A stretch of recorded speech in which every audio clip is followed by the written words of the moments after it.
following program is brought to you in living color. I walked through the damp, foggy streets, my mind swirling. So much content, so many podcasts. How do I find the best? Then it hit me, like a big blue neon sign flashing through the mist. Blueberry. All I had to do was drop the E's and go to blueberry.com. Blueberry, the digital media interface for consumers, creators, and advertisers. Raven wants to go outside. Wanna go outside, Raven? Should we go outside? Let's get this out of my way here first. Come here. Come here. All right. First, we hook you up. Oh, come here. Hang on. Why can't we do this?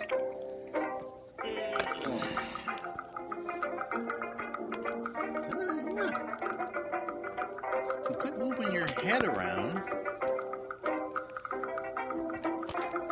Border collies are the craziest people. Oh, looks like it rained. All right, you. Let's get down there and do what you got to do. Go ahead on now. Get down there. And I imagine she's going to diddle and daddle and dawdle. Come on, let's go. Let's go. Sidewalk smells just the same as it did last time you were out here. And she strolls out among... Oh, there we go. You think a whiz. That's good. Start with a whiz. Always start with a whiz. All right, no. Nothing to bark at. All right. You gotta go poop? Let's go. Let's go. I don't know if you can hear the ice cream truck in the background there. Let's go! There's a little girl on the street over there. Come on. Come on. I'm just trying to get her off the concrete pad around the porch here. Raven, would you get out there and go potty? There she goes. Heading back up, but she's looking for the little girl now. Come on, let's go. That poop ain't gonna take itself. Let's go. I don't mind it when she explores and is looking around, but when she stops and stares in her border collie... No, you're not going over there. Come on. Would you get out there and go potty? Or get up here. One of the other. Let's go. I guess she doesn't have to poop. Get up here. Come on. Get up here. You are the most stubborn thing. Alright. Hang on. We gotta get at your sister out here now. Alright. Hang on. Wait till I got you. See, this was just the opposite. She'll come out here. Her head is already on a swivel. She's looking and looking and looking for something. Anything to attack. Yeah, hi. All right, babe, go. And there she goes. And she can just hang out here until she barks, and then that's how we'll know she's done.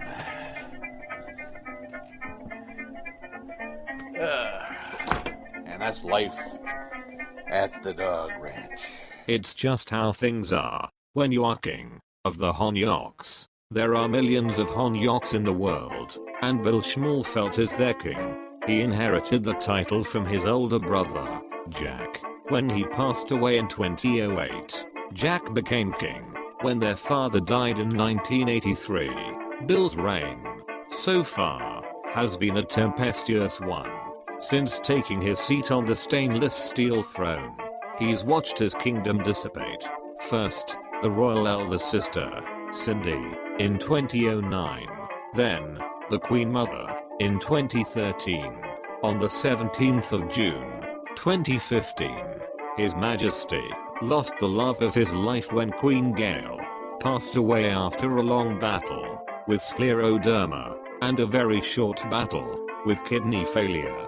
Now, the lonely king rules from the stainless steel throne in Tinkaza Castle, the sole caretaker of Head of Dog, Raven, the stubborn, sullen, almost supernaturally intelligent border collie, and Shiloh, the devil-may-care little Chinook, sort of like a German shepherd, but a bit smaller, who lives life at 2 speeds, either full stop, or pedal to the metal. Our new widower spends his days considering the state of the nation, writing proclamations, issuing orders which are promptly ignored, and pontificating on things from a progressive political point of view. Ladies and gentlemen, we present His Royal Majesty, William I, King of the Honyocks. Good day, one and all. It is I, your liege and lord, King William I, King of the Honyocks. Heavy-hearted on this first full day of my widowership, but relieved and happy that Her Royal Majesty Queen Gale no longer suffers and is with the rest of my family that has gone on to her eternal reward in heaven. And if there ever was a woman who deserved heaven, it is certainly Queen Gale I. But as we have learned through many tragedies in our life, one thing is for certain: life goes on. Unless you're a black person attending church in Charlotte, South Carolina, and a skinny little freak with a Mo Howard haircut comes in and sits with you for a while and then mows everybody down, killing 9 people. If there's one place in the world where you think you would be safe, it would be a church. But then again, God doesn't really care all that much, does he?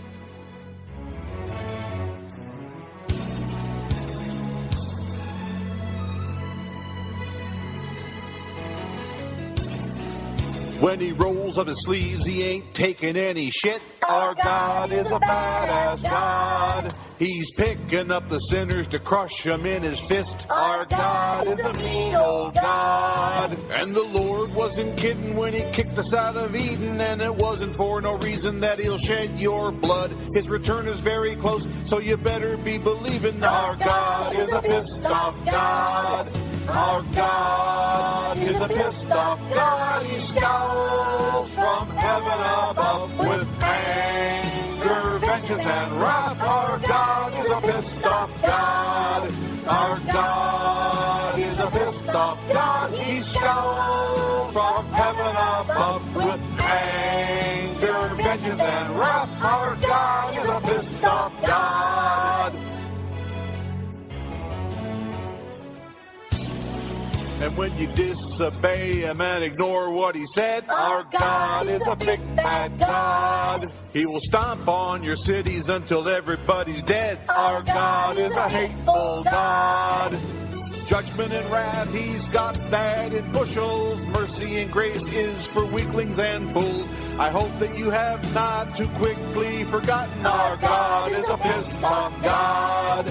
Our God is a pissed off God. He scowls from heaven above with anger, vengeance, and wrath. Our God is a pissed off God. Our God is a pissed off God. He scowls from heaven above with anger, vengeance, and wrath. Our God is a pissed off God. Our God is a pissed off God. He scowls from heaven above with anger, vengeance, and wrath. Our God is a pissed off God. Our God is a pissed off God. He scowls from heaven above above with anger, vengeance, and wrath. Our God is a pissed off God. Our God is a pissed off God. He scowls from heaven above with anger, vengeance, and wrath. Our God is a pissed off God. Our God is a pissed off God. Our God is a pissed off God.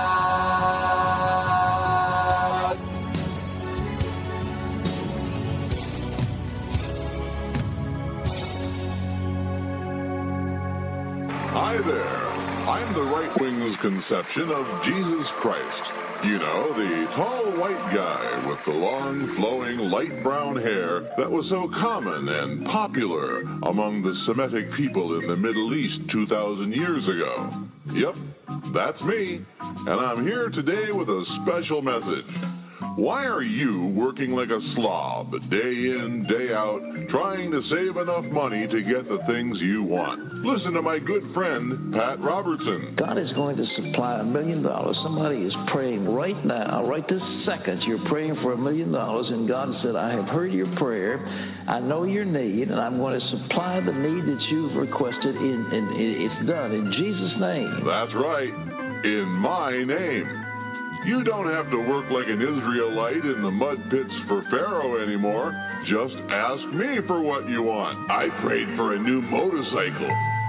Thank you, Jesus. I prayed for a new washer-dryer combo. Thank you, Jesus. I prayed for a couple pretty new girlfriends because my wife is getting old and ugly and doesn't put out anymore. Thank you, Jesus. You're welcome. See how easy it is? Jesus, we live in Africa. We have disease and famine. We live under brutal dictators. Can you help us? Oh, sorry about that, little Negro friend, but you're black and a Muslim. No can do. This offer is only for white, conservative Christians, not heathens. So go find a nice handful of dirt and bugs to chew on and wait to die soon so you can suffer in hell for all eternity. Remember, kids, I'm the white Jesus, the one you see in the pictures hanging on the walls of millionaires who think that by making the eye of the needle bigger, it'll be a cinch to shove that camel right through it. So, what can I do for you today? I prayed for some new teeth procedures to replace the ones I lost from my addiction to methamphetamine. Thank you, Jesus. You're welcome. It's done in Jesus' name. Well, hi there. I'm the liberal grouch. And I'm not one of those evil grouches you hear so much about over there on the right wing. I'm one of those nice grouches over here on the left wing. And I'd sure like to be your friend. Wouldn't you like to be my friend? I hope you would. Why not come by my Facebook page at www.facebook.com/TheLiberalGrouchCast. That's all one word, you know. www.facebook.com/TheLiberalGrouchCast. And like the page, and I promise I'll like you a whole lot. Thank you. Now let's get on with our business. Looky here, boys. We got us one of those prostitutes. Oh, you know what the guards are supposed to do? That's right. It'll go a lot easier on you, honey, if you just lay down and accept the fact that you're about to be pounded to death by handfuls of rocks, okay? All right, everybody, get your rocks over here. We got a pile of rocks. Come on, get them. We're going to stone the whore. Who is that? Let he who is without sin cast the first stone.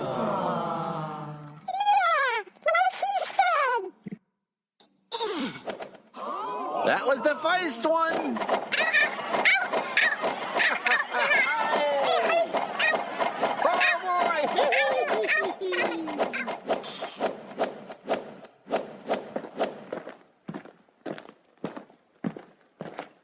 Mother, you know I love you with all my heart, but sometimes you really yank my chain.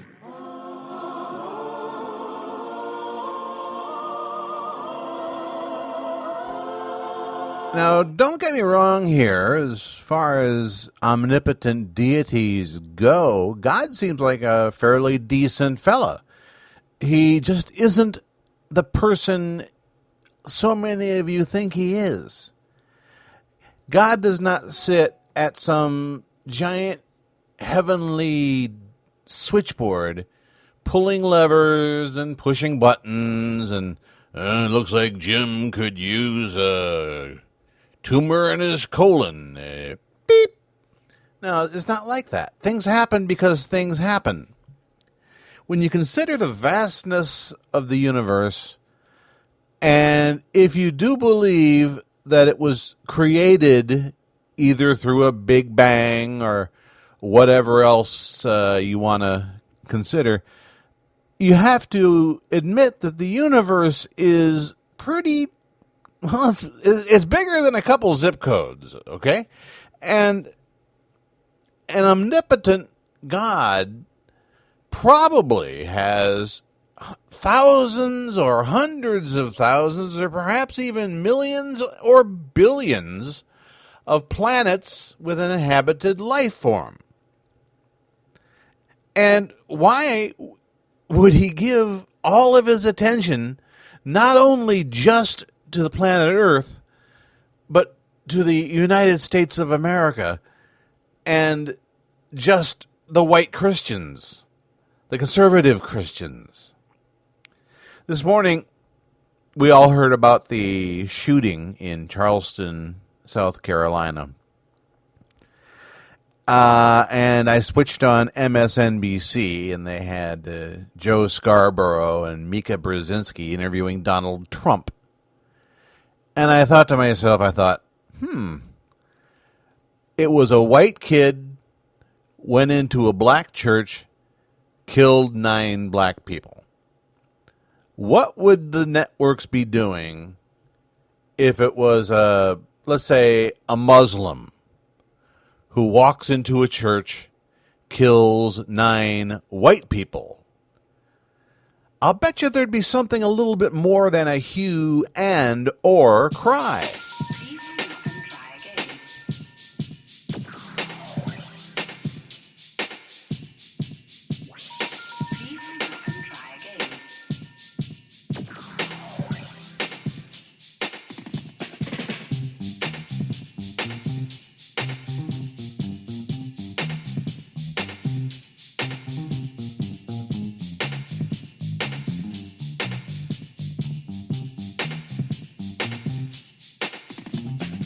CNN and MSNBC.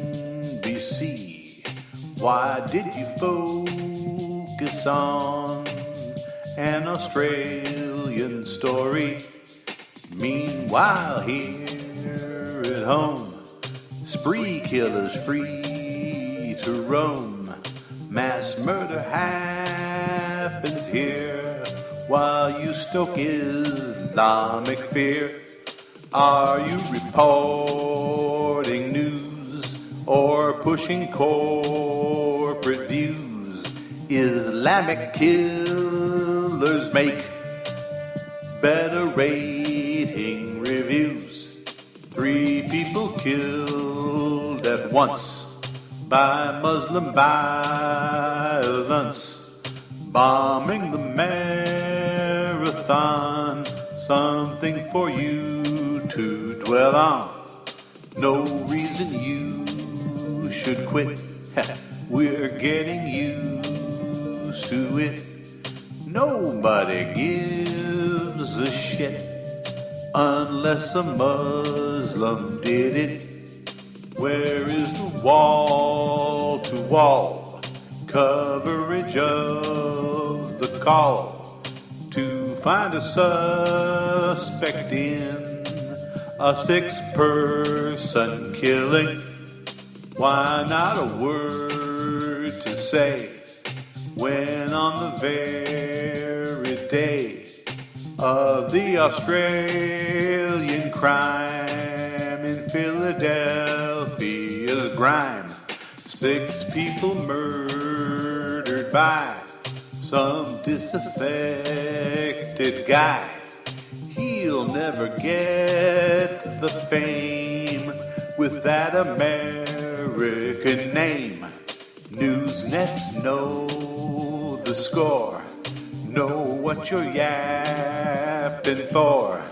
Just mention ISIS then, watch as the morons tune in. Cater to prejudice, no one's incredulous. Preconceived notions served, no judgment will be reserved. If we have them to hate, don't have to contemplate. Muslims are great scapegoats to scrape up those right-wing votes. It's fun to blame Islam, they're like a ticking bomb. Then we don't have to look at things that cause Sandy Hook. Sandy Hook. Was that in the news recently? My memory. Another day, another man.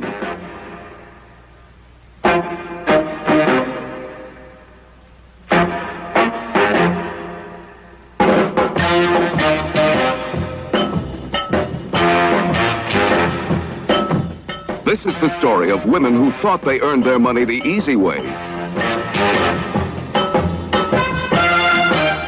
only to find that they had to pay for their sins.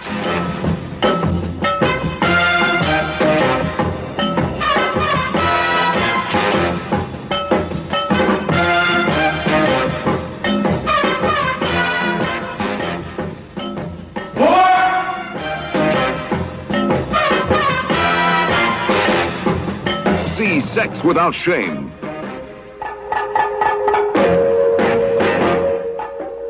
See lust, raw, naked violence.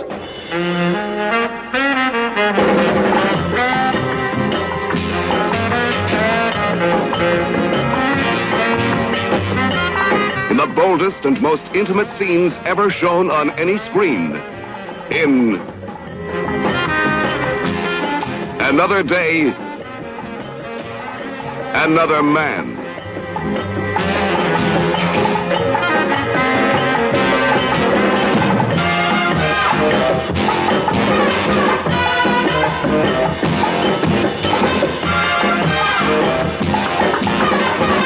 These are the women who fight for their men, where another man means another dollar.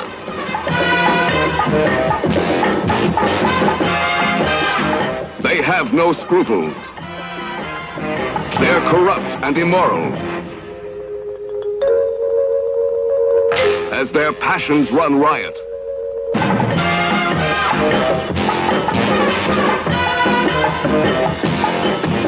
They live only for the excitement of each day.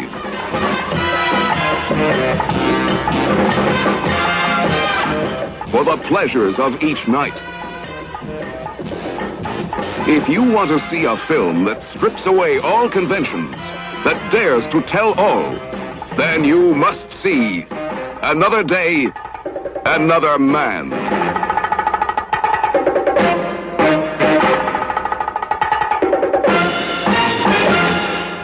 I was looking at my internet the other day and I saw Brian Fisher of the AFA, that's the American Family Association, in the event that you were unsure. Now, we know he hates sin in a fervent way, but during times of war, he said it's okay. The Bible makes certain allowances, and Jesus would okay torture. Said our God of love knows what fists are for, and Exodus calls him a man of war. That's Exodus chapter 15, verse 3, if you look it up. He said Jesus weren't no pacifist, and when he comes back, he'll be damn well pissed, and probably not in no good mood neither, so you better tidy up.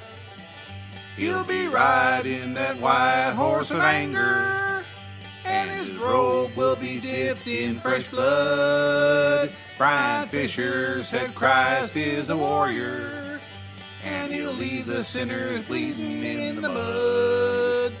At first, I admit I was at a loss to think that a man who got nailed to a cross would approve of the use of torture, even during times of war. Made no sense to me, but Fisher seems like a decent guy and not the kind to tell a lie. It seems like he knows his Jesus, and that's good enough for me. Still, it seems kind of odd that our Holy Lord would give his blessings to a waterboard, and that forced rectal rehydration, that seems beyond the pale. But Fisher said he has no doubt, and he knows what he is preaching about. So let's puree up some sirloin and shove it up his tail. He'll be riding that white horse of anger, and his robe will be dipped in fresh blood. Brian Fisher said Christ is a warrior, and he'll leave the sinners bleeding in the mud. Now, if you believe that Fisher's zany, just ask the Lord, or Dick Cheney, that's Cheney, if you say it like Chris Matthews, that TV hardball fella. Now, no one expects the Inquisition, which just hangs them up in uncomfortable positions. And if you can't support that, you're a commie, or you're yellow. As if Brian Fisher would give out bum information on a subject like that. I mean, Lord. And now this royal proclamation from the King of the Honyocks. If you're a fan of old-time scary radio, I've got a live 365 channel with you in mind. 35 hours straight of Inner Sanctum Mysteries. Just turn on Live 365 and look for the channel for Inner Sanctum Mysteries. And like I said, 35 straight hours of good, clean, scary fun. You can find it online through the link on my website, trailertrashtalk.com. That's trailertrashtalk.com. Or you can find it at www.live365.com/stations/faux news radio. It's absolutely free, won't cost you a nickel, unless, of course, you want to become a VIP member and listen ad-free. But, hey, even if you want to listen to the free version, it's 35 uninterrupted hours of Inner Sanctum Mysteries with the squeaking door and tales of terror. Once again, you can find the link on our homepage, www.trailertrashtalk.com, or at the live365.com/stations/faux FAUX news radio. Gloom, despair, and agony on me. Deep, dark depression, excessive misery. If it weren't for tax cuts, we'd have no fun at all. Gloom, despair, and agony on me. Obama gives our tax money away to folks who'd rather sit around all day. The harder that I work, the more I pay. And now he's made it legal to be gay. Gloom, despair, and agony on me. Deep, dark depression, excessive misery. If it weren't for tax cuts, we'd have no fun at all. Gloom, despair, and agony on me. For folks who can't afford their own health care, Obama tells the rich folks they should share. but part of being rich is you don't care.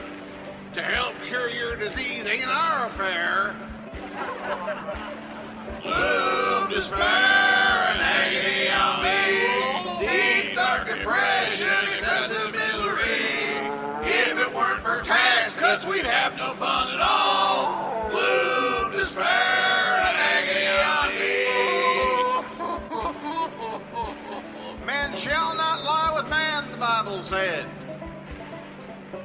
you do that, then God'll strike you dead.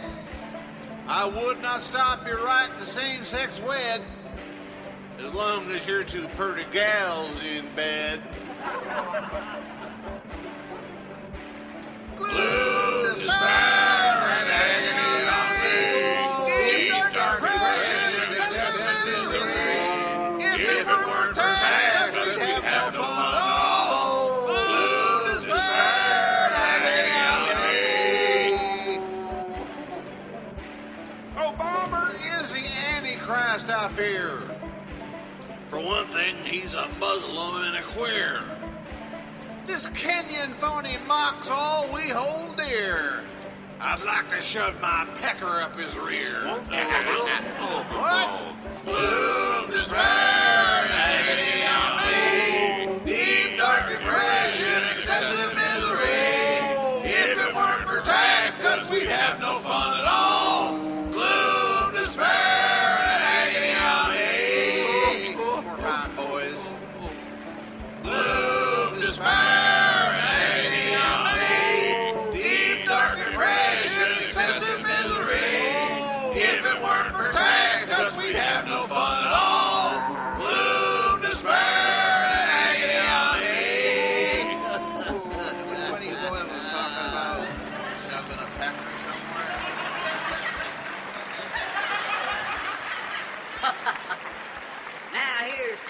Twitty.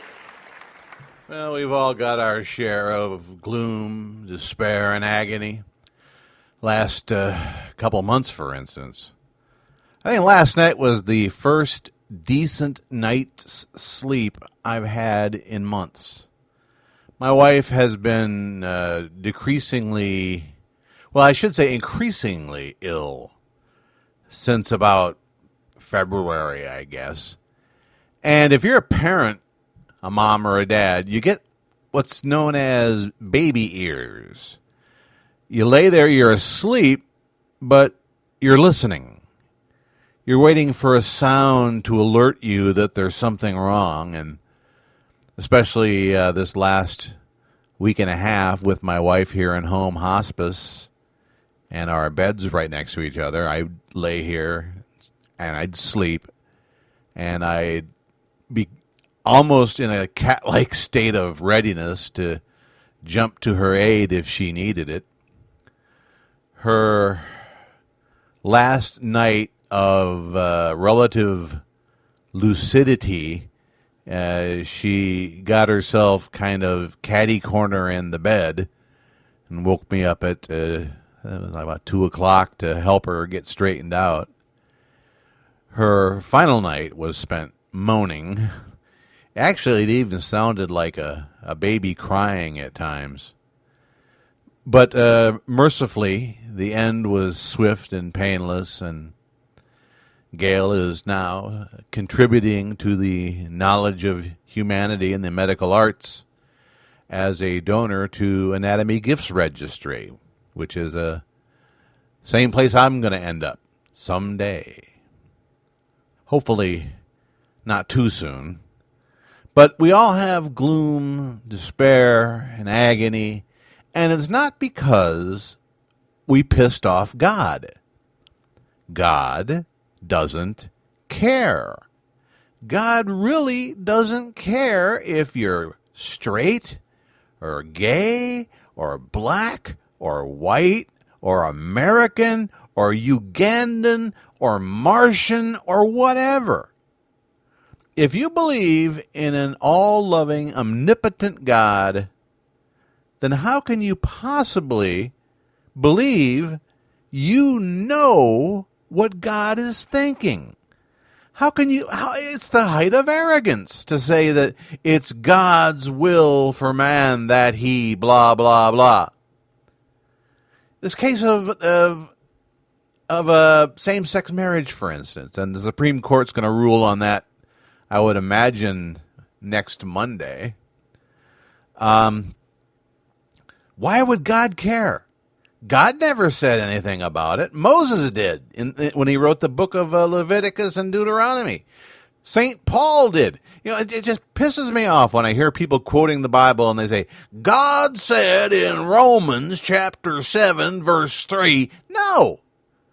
The book of Romans, the epistles, the gospels were all written by human beings. God never once sat down at the heavenly word processor and pounded out a page of text for our consideration. I tend to irritate people sometimes with my political views and my religious views, but there was one piece I did that, well, you be the judge. Hello, my most gentle friends. This is the most Reverend Apostle Bishop Evangelist Biff Buford from the First Church of the Holy God in Righteousness, for his name's sake assembly of apostles and disciples of the one true Jesus. We broadcast from our facilities in East Elbow, Alabama, and although I fear this is much like shutting the barn door after the horses got out, I'm afraid I must warn you about something that it's probably already too late to stop. When the Boy Scouts of America decided to give in to the lure of money, which they say they need to continue to pay for operation expenses, instead of doing the word of the most holy one true Jesus and God, this became inevitable. We take you now to your typical Boy Scout jamboree campout, where Jimmy and Kenny are settling down for the night. Gosh, Jimmy, I sure had fun being a Boy Scout today. So did I, Kenny. And I'm happy that they finally let people like me into the Boy Scouts. What do you mean, people like you, Jimmy? You know, Kenny, boys that are attracted to other boys. Well, heck, I'm attracted to other boys, too. Girls are ucky. That's not the way I'm talking about, Kenny. I'm talking about sexual attraction. How old are you anyway? I'm 9 years old. I'm 11, and I already know a lot of stuff, Kenny. Like what, Jimmy? Like, you know how when you go wee-wee, it's usually yellow? Yeah? Well, I can show you a way to turn it white and creamy. Gosh, that sounds like a neat trick. Is it magic? It will be for one of us. Wait a minute. What are you doing? Why are you pulling down my pants? Because I can't put my pee-pee in your pooter hole when you have your pants up. I don't want you to put your pee-pee in my pooter hole, Jimmy. Well, you have to, Kenny. It's the new Boy Scout rules. Ever since they decided to let boys like me into the Boy Scouts, what they're saying is, you have to accept us. And that means you have to accept my pee-pee in your poo hole. Understand? Well, I'm gonna go tell the scout. Well, you go right ahead and do that, Kenny, but you're not gonna like what happens. Why? What's gonna happen? Well, they'll convene a scout council and put you on trial for the crime of non-diversity. Gosh, that sounds bad. Oh, it is bad, Kenny. Everybody wants diversity. You understand? Not really, I don't. Hi, I'm Scoutmaster Ted. What's going on here? Why aren't you boys asleep yet? Oh, gee, Scoutmaster Ted.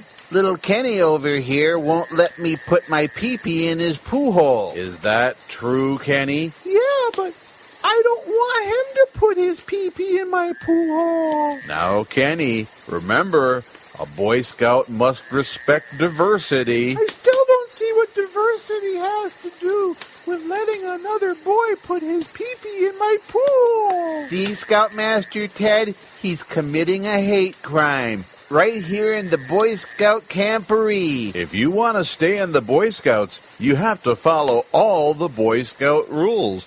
And that means accepting the fact that Jimmy is a homosexual.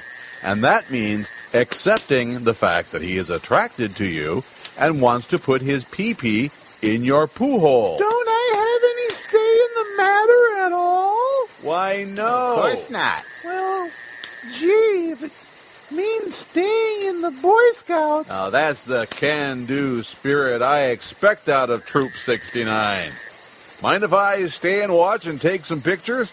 Oh, by the way, I am heterosexual, just so you know. That's fine with me if it's okay with Kenny. I don't think anything will ever be okay for me again for the rest of my life. So you see, gentle listeners, this is what the Boy Scouts have sold their souls for. 30 pieces of silver, so that poor little Kenny has to accept little Jimmy's pee-pee in his poo hole. Is that what you envisioned when you sent your child off to the Boy Scouts? This is why our country is damned, damned, damned.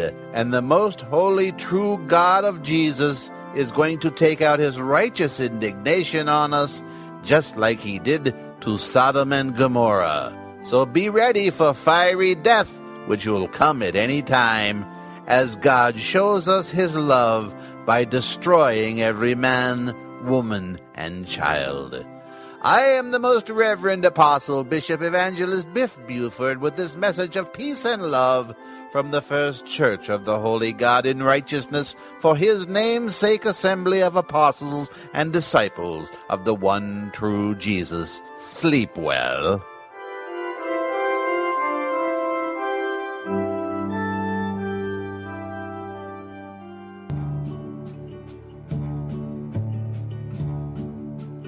Hi there.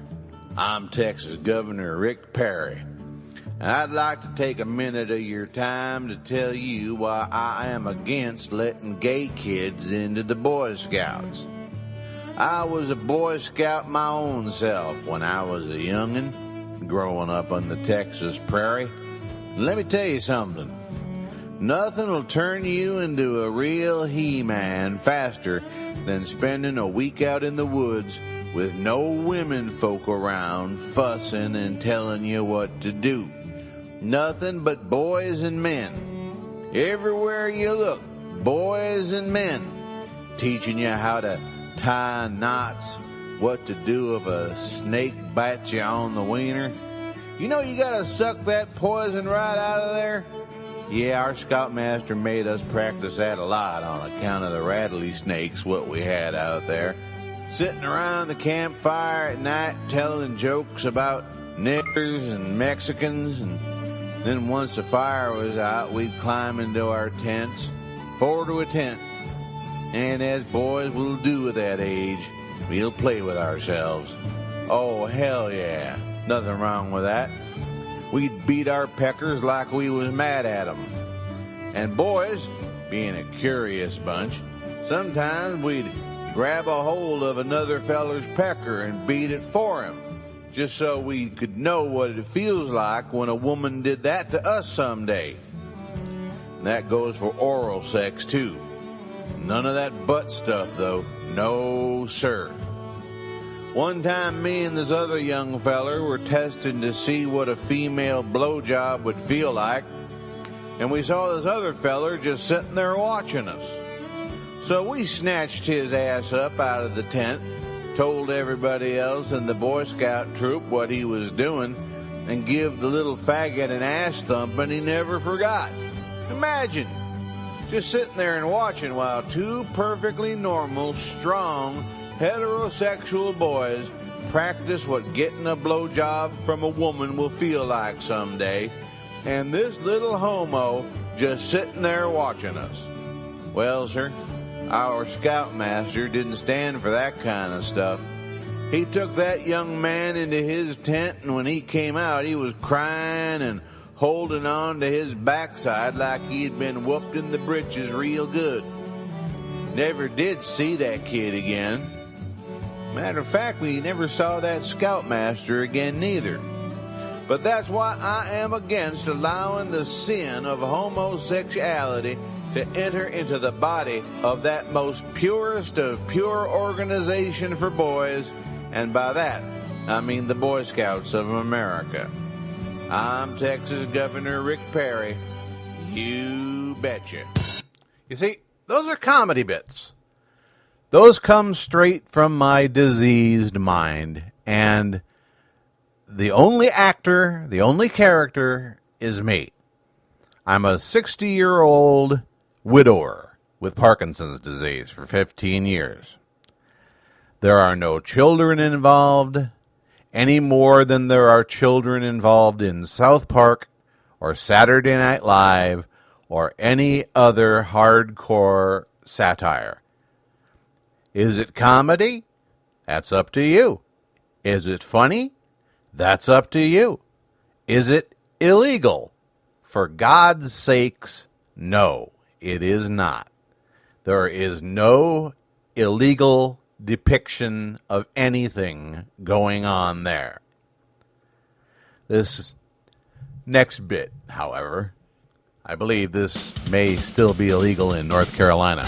My word, it would seem as if I'm staying at the same luxury hotel that all the GOP candidates are staying in as they hustle for votes in the New Hampshire primary.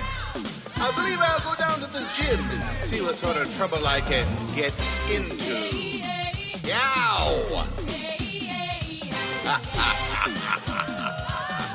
Oh, goodness! Aha!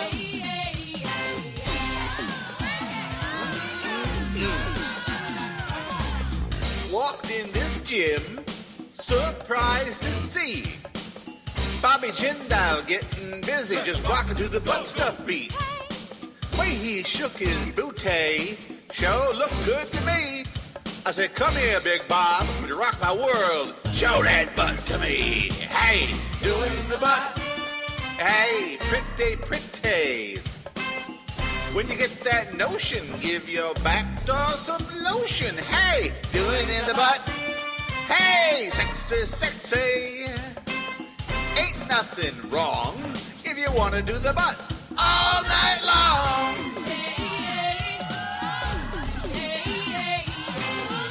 Oh, gonna pass a law about it.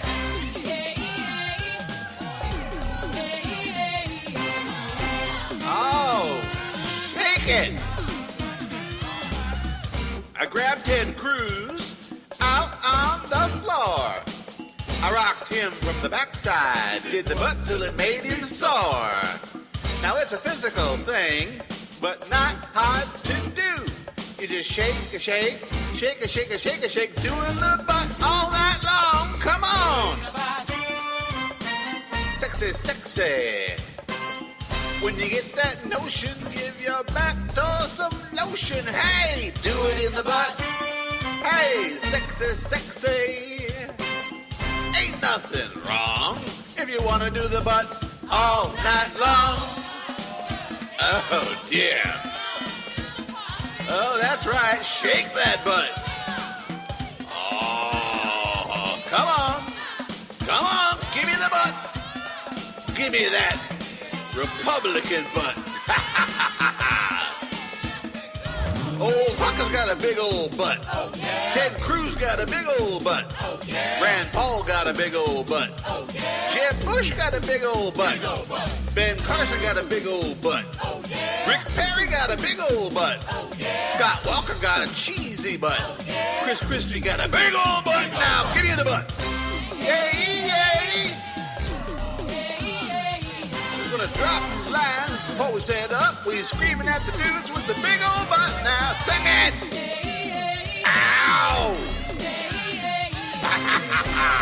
I want your butt. That butt. That big old butt. Doing the butt. Hey, pretty, pretty.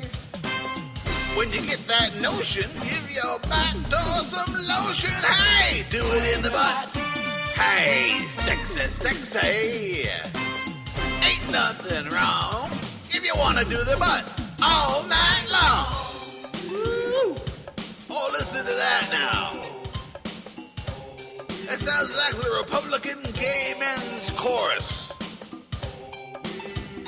They're marching like them monkeys did at the Wizard of Oz going into the castle. That's DC. you got to say? We got the butt. Hey! We got the butt. Moline! We got the butt. Davenport! Folks come holler at me, but do it nice. Ow! That butt, the butt, your big old butt now. Hey, hey, ah! Hey, hey, hey, yeah, your butt. I want that butt. I'll keep my mouth shut, you give me the butt. Hey, pretty, pretty. When you get that notion, give your back door some lotion. Oh, do it in the butt. Hey, sexy, sexy. Ain't nothing wrong if you want to do the butt all night long.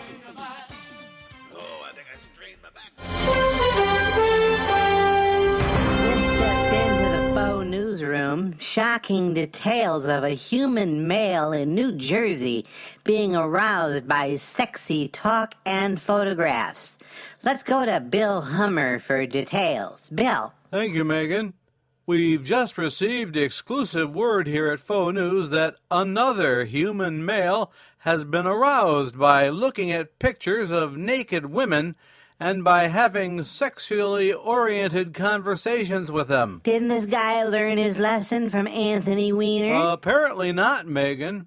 In fact, according to the man's wife, she was wondering what was taking him so long in the bathroom, so she opened the door and saw him, and I quote, pleasuring himself to the images in Hustler magazine. Hustler? I've never heard of that one. Is it a clothing catalog of some sort? Shockingly, no, Megan. It's a magazine filled with images of women, many of whom are wearing no clothing whatsoever and displaying their genitalia in a shockingly provocative fashion. And when you say pleasuring himself, Bill, what exactly are you talking about? Well, Megan, one hesitates to say this out loud, but apparently, according to this man's wife, he was using one hand to hold the magazine and the other to manually arouse his own genitalia. Sweet bleeding Jesus, I think I'm gonna be sick. It's not an easy story to hear or tell, Megan. Do you have a name for this pervert? Name is Elmer McDiddle.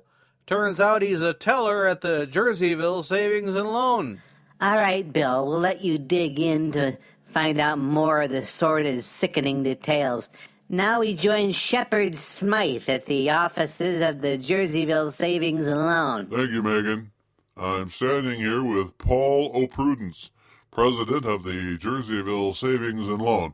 Sir, you heard the report from the McDiddle House of Perversion. Would you ask this man for his resignation? I should say not. I'm firing him as of this moment. Who wants to do business with a man who touches himself down there? An understandable reaction. Would you want to touch money that was touched with his hand? I mean, gay. The disgust of a nation is with you, sir. Back to you, Megan. Thanks, Shep. Well, we've seen the first results of our faux news poll asking the question, what should be done with criminals who touch themselves in provocative fashions? Turns out most folks didn't understand the question, so we're going to reword it to, how many years in jail should a man who touches his own genitalia get? We now join Greta Van Susteren, or is it Cistern? I can never remember. She's with the mayor of Jerseyville. Thank you, Megan. I'm standing here with Herbert McPureheart, mayor of this small New Jersey town. Mr. Mayor, will you be evicting this horrible fiend from your town? Assuredly, Greta, as soon as we can round up the requisite amount of tar, feathers, and a good strong rail. What are your first thoughts about a human male touching his own genitalia while looking at pictures of naked women? Have we learned nothing from the Anthony Weiner debacle? Touching yourself down there? It's a sin of the most disgusting nature. I've never done it. Neither has any other decent human male that I'm aware of. I should certainly hope not. Back to you, Megan. This just into the faux newsroom. The McDiddle House of Self-Abuse has been set afire by outraged neighbors. The toucher of his own genitalia having been dragged from his house and shot to death in his own front yard. So horrible the crime, so swift and just the punishment. Let's check the faux news poll again and see that 98% of faux viewers feel that jail is just too good for a lewd and disgusting pervert like McDiddle, and his house should be set afire, and he should be shot in front of his burning house. His wife should be shunned and branded with a letter A on her forehead. I'm joined now by former faux news analyst Sarah Palin. Sarah, your take on this disgusting, inhuman act of self-degradation. Well, Megan, you can betcha that if I ever caught one of my sons, trip or stick or melon or fence, touching himself like that, we'd whoop a little of the old Alaska Sharia law on him, because, like it says in the Bible, if thy right hand offends me, I shall cut it off and cast it into the flames, because it's better that your whole body be burned, but lest you self-defile it in such a dirty, dirty way. And don't you know that none of my boys, God love them, has ever shown even the slightest interest in women? I couldn't be more proud of them as they march off to bed at night with their bodybuilder magazines and bottles of lotion, which I assume they're going to use to give each other rub-downs after working out to get the kind of muscles those muscle guys in those muscle magazines have, because that's the sort of thing the ladies like. Thank you, Sarah. And for those of you just joining us, a New Jersey man has been drawn and quartered in front of his own home, which still burns after he was found by his wife touching himself, down there, in a sexually aroused fashion after looking at images of naked women in a magazine. Now, more in this disgusting, dehumanizing story when it comes in. Now here's Bill O'Reilly to talk about his own brush with sex stuff. Bill?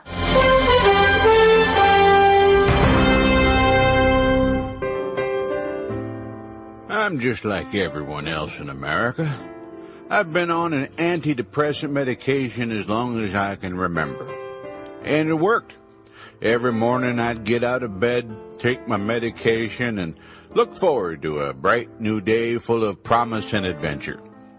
Then by the end of the day, the realization that I still had the same dead-end bullshit job, and my wife was still the nagging bitch she always has been, and my kids were still disobedient little brats, I go to bed every night just horribly despondent over the way my life was turning out.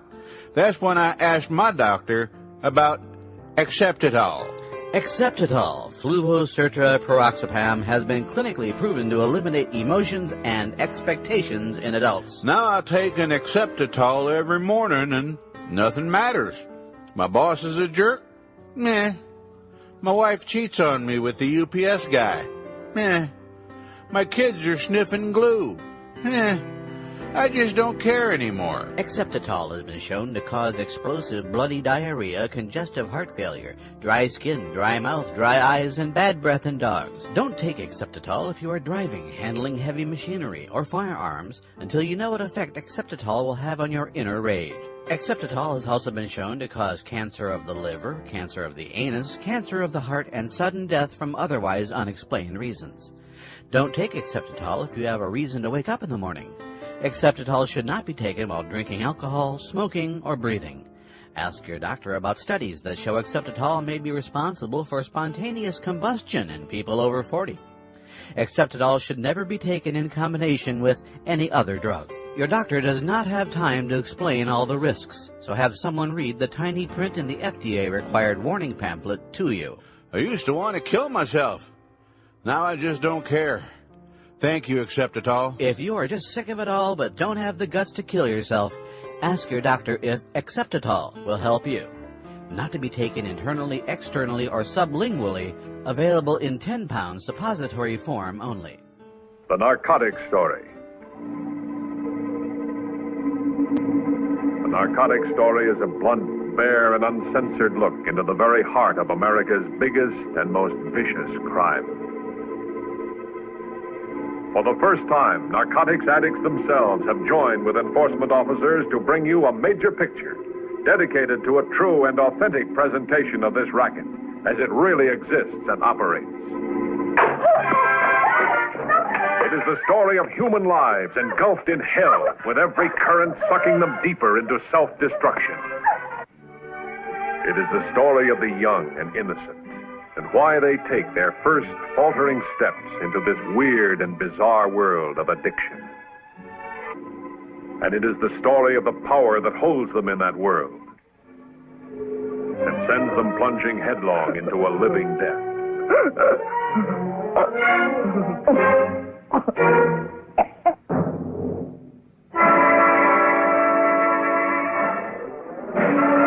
Story of desperate men for whom no act is too treacherous, no crime too vicious, and for whom death may be the only escape. The narcotics story is not fiction. Men who know the problem firsthand tell you their reactions to this powerful and moving expose of fact.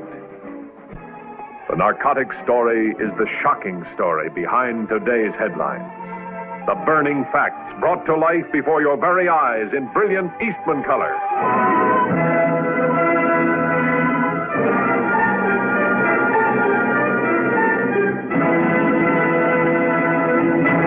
King William the First here, the king of the honyocks, and as we get ready to wrap up our premiere episode under this new title, again, it is with heavy heart that I do the show today.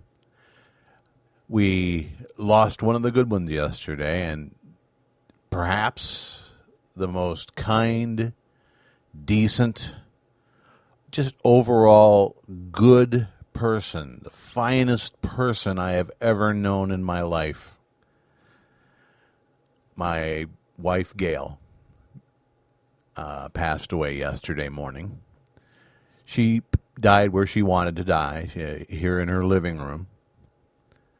It was a hard-fought struggle, but at the end it was peaceful. It was for something that has such a dramatic impact on the lives of everybody around the dying person. The actual moment of passing is remarkably non-dramatic.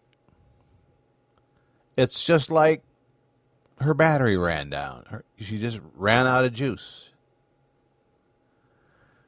Now, tomorrow, the good folks at the hospice are finally going to come and collect all the gear from the Tin Casa Castle. And I'll be able to give this place a good cleaning, top to bottom. But Gail and I were both very zen on the topic of life and death. Neither one of us feared it.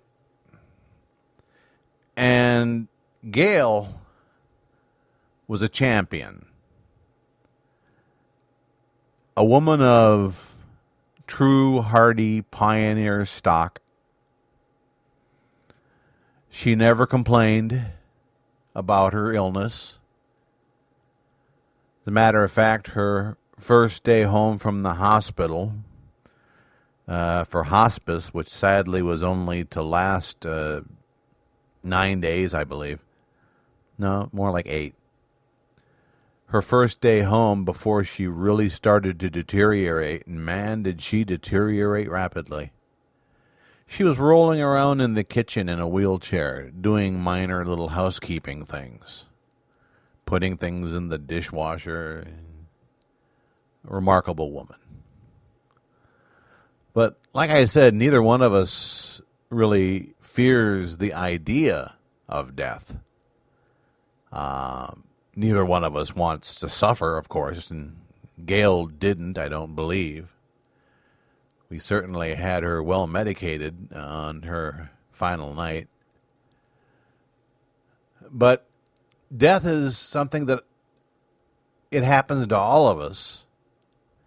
And I rather fancied that I would go first, seeing as how I've had Parkinson's disease, and 15 years, and we thought Gail's scleroderma was pretty well under control until just about February or so.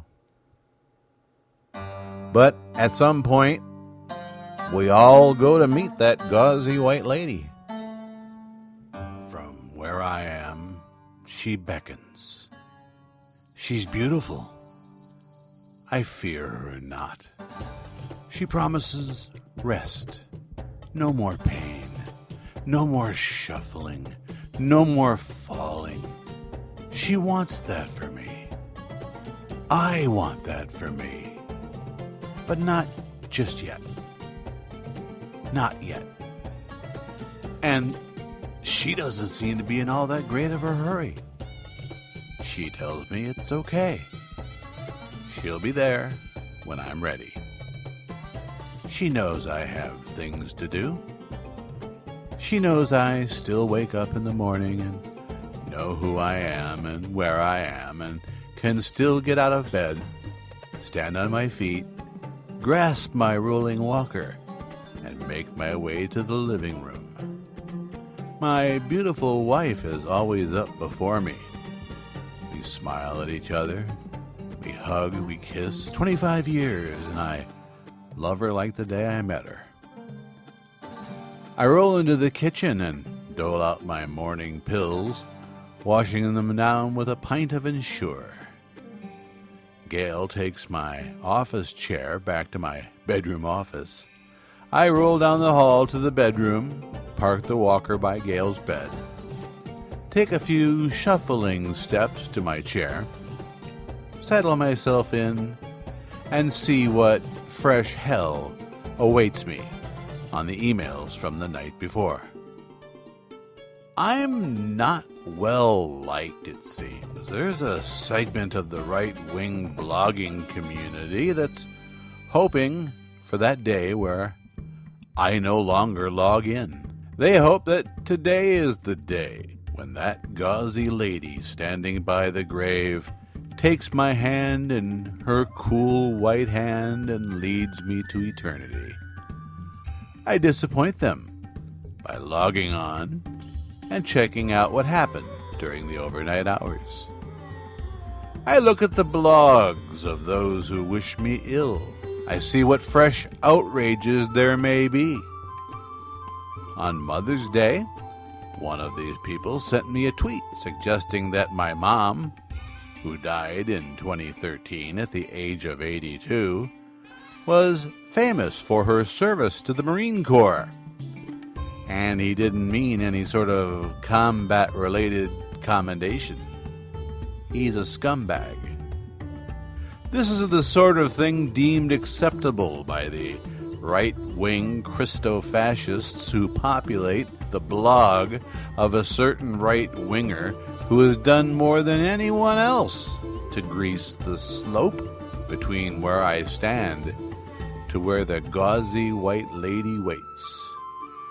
There are days when I think I'm busier now than I was before I retired in 2011 from the National Institutes of Health when I worked as a writer-editor.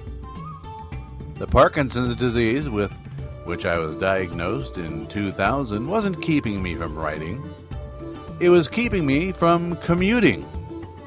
I stopped driving in 2009, and every day on the MARC trains and metro meant putting my life on the line as people pushed and shoved and jostled me to where I would sometimes fall. Falling is one way that parkies die. That and aspiration pneumonia. Like I said, I'm just not ready yet. Let's meet our exquisite little inconvenience. Parkinson's disease is caused by the death of brain cells that produce a neurotransmitter called dopamine, or L-DOPA. It's responsible for the smooth transmission of signals from the brain to the body parts. If your brain is working okay, the body gets the signal. You walk without thinking about it. Each step follows the next. But when they think about 80% of the dopamine-producing cells have already died, you begin to notice you have a problem.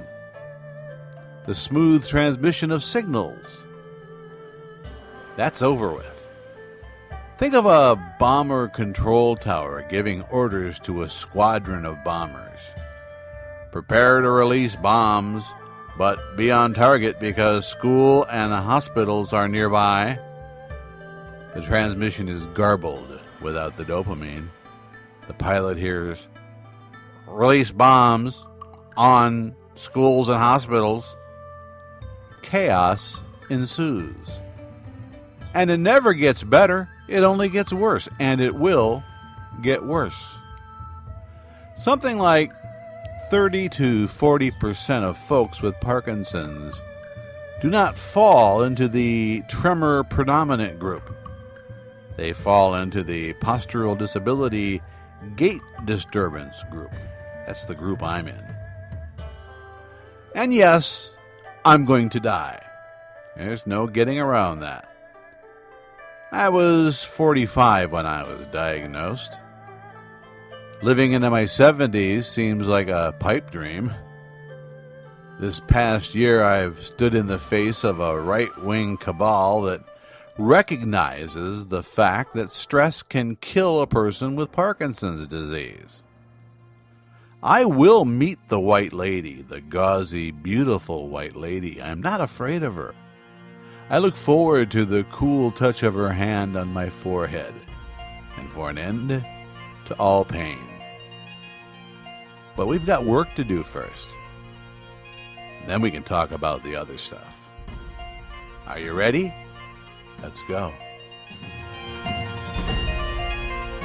I think I know who the gauzy white lady is now. And I know I will see her again when my time comes. I believe that gauzy white lady will be my wife.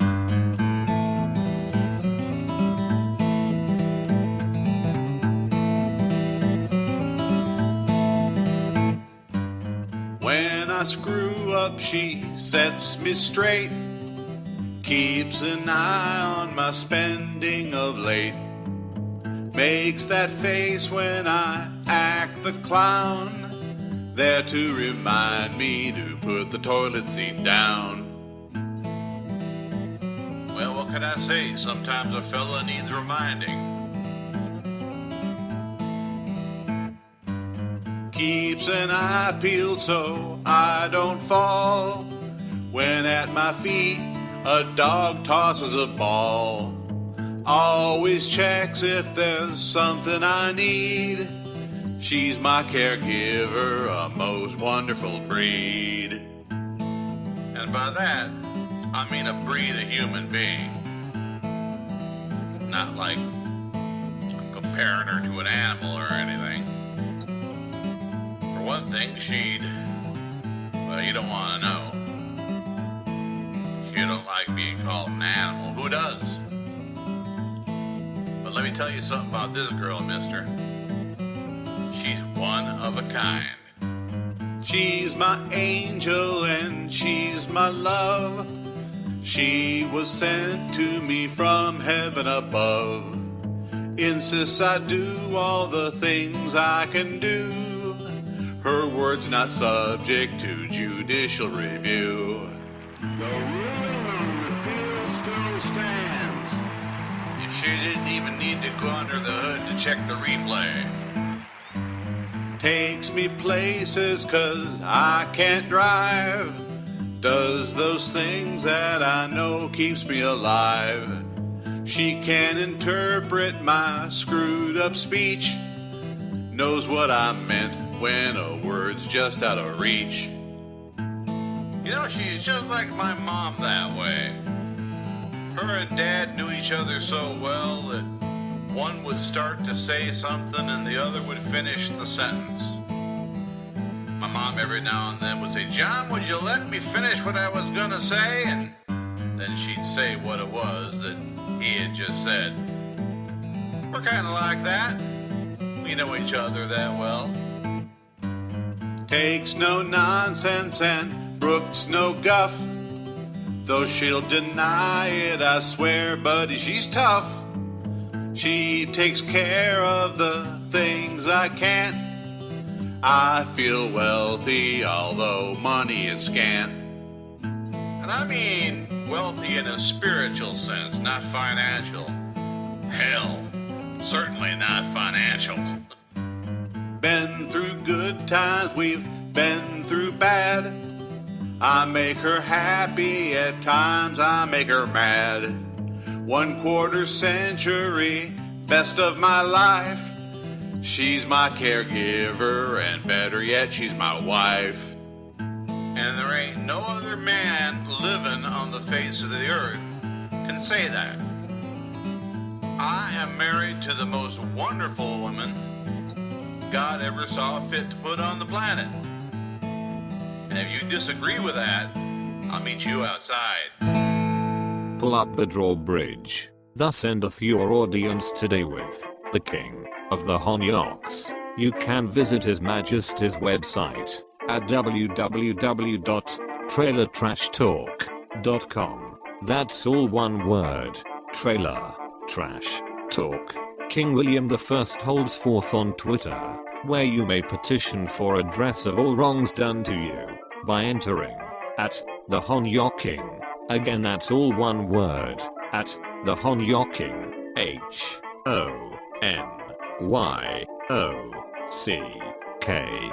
Join us next time when our liege addresses his minions from the stainless steel throne in Tinkaza Castle, when the King of the Honyocks returns to the air with news, views, and proclamations aplenty.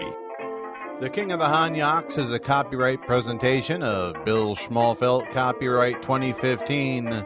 All rights reserved.